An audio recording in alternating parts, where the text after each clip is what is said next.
interested in GKS Undergraduate 2024 Scholarship, how to prepare, then this video is for you. And along the way, I'm going to be sharing one of my clients that use my services and person came to Korea. So stay tuned, watch today. Hey guys, welcome back to my channel. It's your girl VickkyMama. I know it's been a while, but I'm back. And this video is gonna be chef case. So subscribe, share to a friend. Let's grow. We are almost close to 2K, so let's get to 2,000 people. Subscribe, like, comment, and let's begin.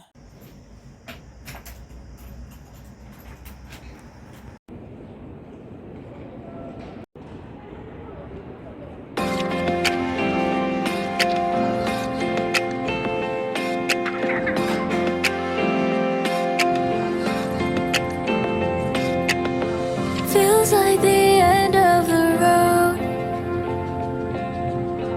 You just took both your hands off the wheel. You act like there's nothing. I'm waiting for her. How many tears will I cry till you know? Guess what? My baby brother is now in Korea, a GKS scholar undergraduate 2023. See why you should trust VickkyMama consultancy services? Bro is here. He's taller than me and he's feeling fly. Can't you say something? 안녕하세요. Oh my gosh.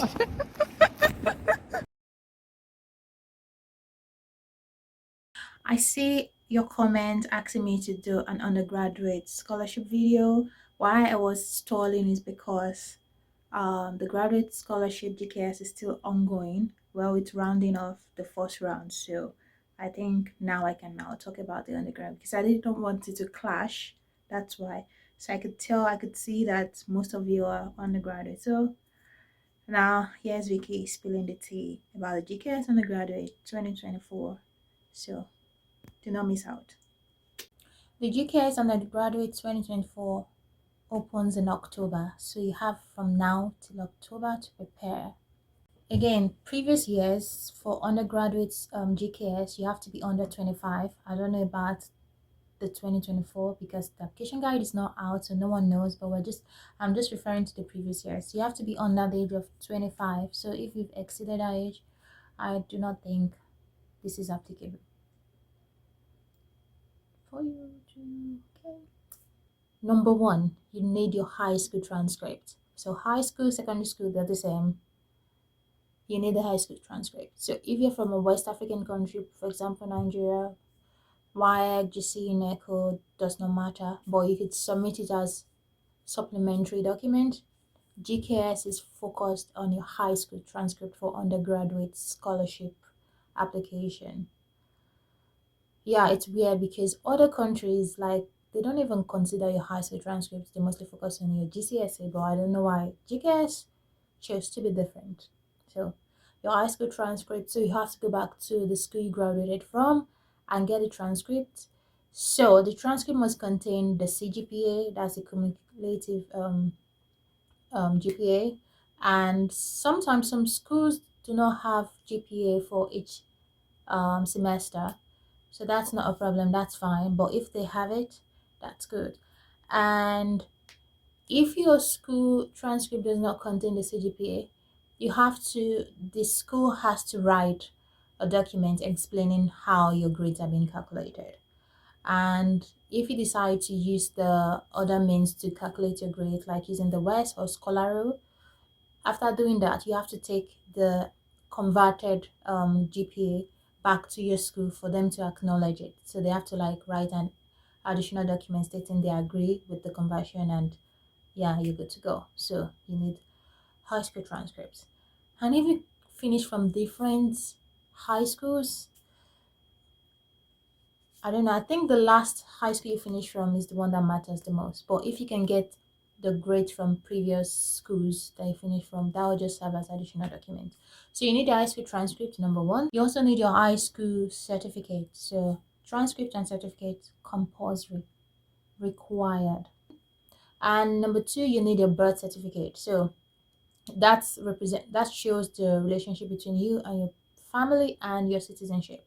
So you need your birth certificate, or the death certificate of your parents, depends on your situation.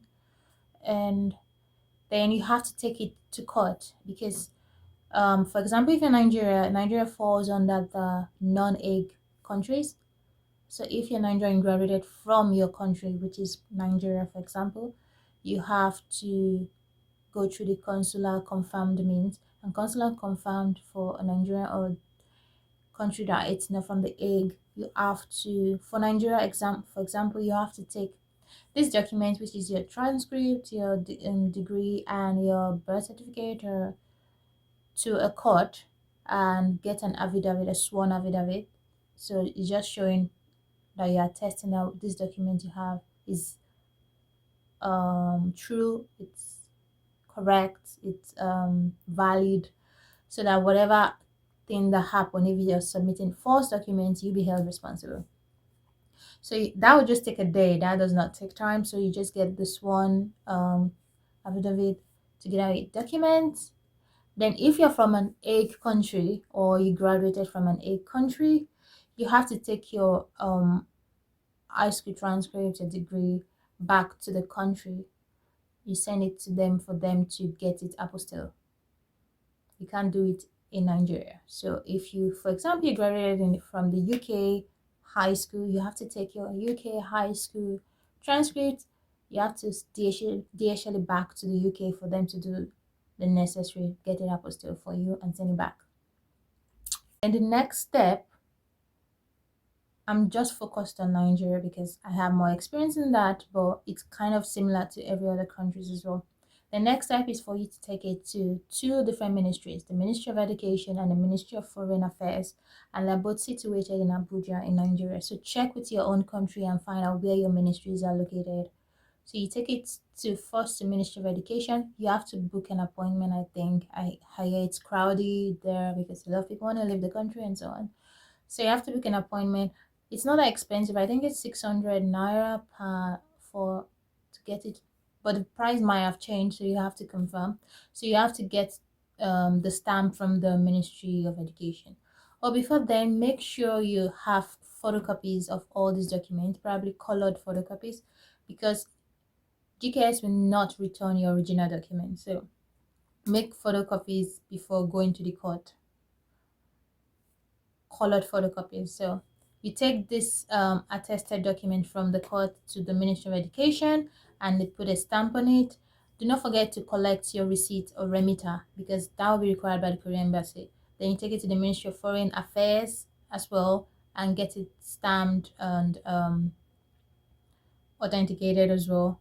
Do not forget to get the receipt or remitter from them as well. Then after doing that, then you're all set to go to the Korean embassy of your country in your country. So for example, Nigeria, we have two places the Korean embassy is situated in Lagos or in Abuja. So it depends on where you want to take it to. So you take it. For you to get your document notarized by the Korean embassy, you need your passport, or is it international passport, like you like to call it. So if your passport is still in process or you don't even have it at all, sometimes the embassy might not accept your document. So it depends. Like the client that I helped, which is my brother, he did not have his passport ready. He's gonna be sharing his testimony, his own story soon on this channel. So subscribe. So his passport wasn't ready, and he was in Abuja at that moment. Abuja embassy, Korean embassy did not accept it. Like no, no, no, no, no, and we almost gave up. Then we decided to try the Lagos, so they accepted as long as he has his NIN, national insurance identity card, and it worked out. So in order not to go through all the stress and panic and worry, just have a passport ready. You have enough time to prepare. Get your passport ready and take it to the Korean embassy to get it notarized. I think it costs $4, which is per document. So you get it notarized. So you're notarizing your birth certificate, your academic documents, you get it notarized. Then you can start preparing your supplementary documents. That's maybe you want to have the WIEC or JAMB, whatever. or maybe any other skills you've learned or any other voluntary. You also need your personal statement and study plan. So personal statement, I would rather tell you to use the previous years as references. It's the same thing like motivation, what motivates you, what um like your background, educational background. So start writing a personal statement and probably checking online, trying to improve it from now till when the application opens so that you have a strong personal statement. And then for study plan, includes your language study plan. So how are you gonna start learning Korean? Probably before coming to Korea, and after when you already in Korea, what are you gonna do? Probably attend your language study class. And what's your goal? Probably to achieve topic 5 or topic 6 at the end of your language school, and like different timeline and so on. And yeah, that's what you should write. And your goals, your study plan goal, that you want to study this at the university, and at the end of it you're planning to probably pursue your graduate study or get a job or go back to your own country and use the skill to help your country. So start writing now and preparing and improving on it. Like, yeah, there are a lot out there online where you can use. So just use the previous probably 2023 as reference, the application form, and start filling and practicing before that time. GKS have two track. We have the embassy track and the university track. Embassy track, you're allowed to choose 3 Korean universities, two from type A, one from type B, and the university track, you're only allowed one university choice. So for university track, do not choose more than one. Otherwise, if there's duplicate, you could be disqualified. So yeah, embassy track depends on the quota for your country. So the quota are very slim sometimes. So you have to like weigh your options, which one you're gonna go for, embassy or university. But the good thing is embassy track comes early before the university track. So when the embassy track comes in and you did not make it to the first round, you can quickly divert to the university track. That's why it's good to have a lot of authenticated documents so that you can quickly divert. Imagine you only made one and you submitted it, there's no way you can get it back. Yeah, but if you made it to the first round and you get disqualified, you can't switch to the university track because your document is already handed over to the need. Yeah, but if you don't make it to the first round, you can easily just divert quickly to the university track. Learning majors or courses, it changes yearly. In fact, it changes during that year as well. So you have to write to the your choice university and ask them, do you offer this course, so that you don't prepare way deep and they don't offer it, and now you have to modify all your documents to suit a new course you're trying to apply for. So you have to confirm.